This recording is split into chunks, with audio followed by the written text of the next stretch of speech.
यदि एक औरत अपनी काम वासना को शांत करने पर आई तो उसके पास कई रास्ते होते हैं, खासकर यदि वे सुंदर और आकर्षित हो। सुंदरता सभी को आकर्षित करती है और ये स्वाभाविक है कि एक स्त्री भी अपनी इच्छाओं को महसूस करे। लेकिन हर औरत अपने संस्कारों और मर्यादाओं के भेड़ियों में बंधी होती है। हमें बचपन से सिखाया जाता है कि एक औरत का शरीर सिर्फ और सिर्फ उसके पति के लिए होता है।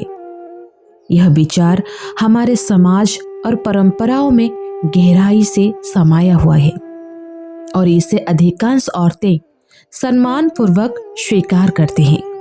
मेरी भी शादी 23 साल की उम्र में हुई थी। मेरे पति के साथ मेरा रिश्ता मधुर था। सास भी बहुत अच्छी थी और परिवार की जिम्मेदारियों में भी कोई दिक्कत नहीं थी। मेरे पति ने हर तरह से मेरी देखभाल की, खासकर शारीरिक जरूरतों के मामले में। अगर कोई औरत अपने पति से पूरी तरह संतुष्ट हो तो उसे और किसी चीज की चाहत नहीं होती।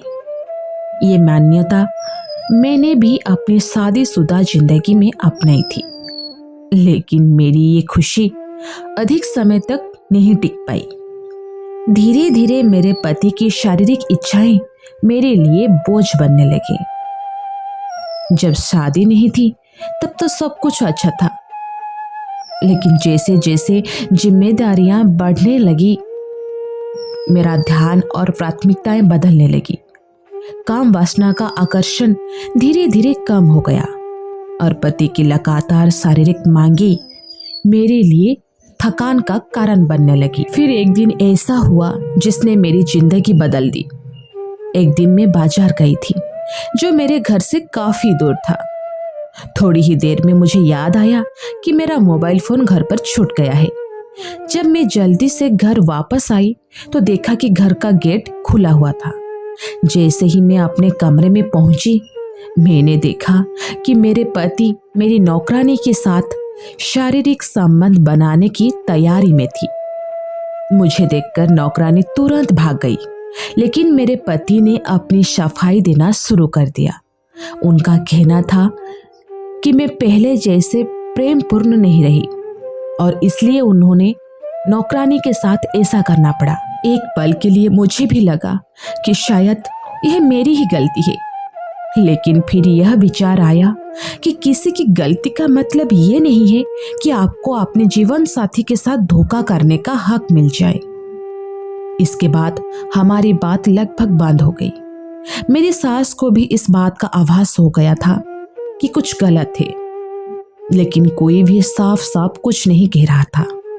एक दिन मैंने अपने पति का फोन चेक किया और पाया कि नौकरानी को काम से निकाल दिया गया है, लेकिन वे अब भी अन्य लड़कियों के साथ संबंध बनाने की कोशिश कर रहे थे।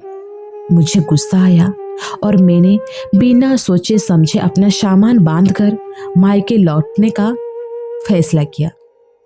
जब मेरी माँ ने कारण पूछा तो मैंने सब कुछ साफ साफ बता दिया।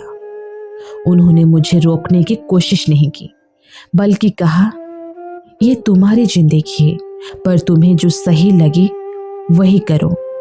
मेरे पति को इस बात का गहरा पछतावा हुआ और उन्होंने मुझसे माफी मांगी। वे एक मनोचिकित्सक के पास भी गए, जहां पता चला कि वे एक तरह के मानसिक विकार से पीड़ित थे, जिसमें इंसान को एक ही पार्टनर के साथ संतुष्ट नहीं हो पाता। उसे हमेशा ही नई लड़कियों की तलाश रहती है। फिलहाल वे हाइबरनेशन सेंटर में हैं, जहां उनका इलाज चल रहा है। यह घटना एक गहरी सच की ओर इशारा करती है कि यह समस्या सिर्फ कुछ लोगों तक सीमित नहीं है। असल वीडियो देखने की आदत ने आज के समाज में कई लोगों की मानसिकता को विकृत कर दिया है। यह वीडियो धीरे धीरे इंसान के दिमाग में इस कदर बैठ जाते हैं कि वास्तविक जीवन के रिश्ते उन्हें फीके लगने लगते हैं।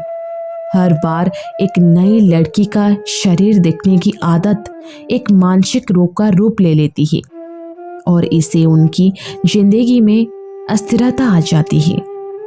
आज के दौर में बहुत से लोग इस समस्या से किसी न किसी रूप में जूझ रहे हैं।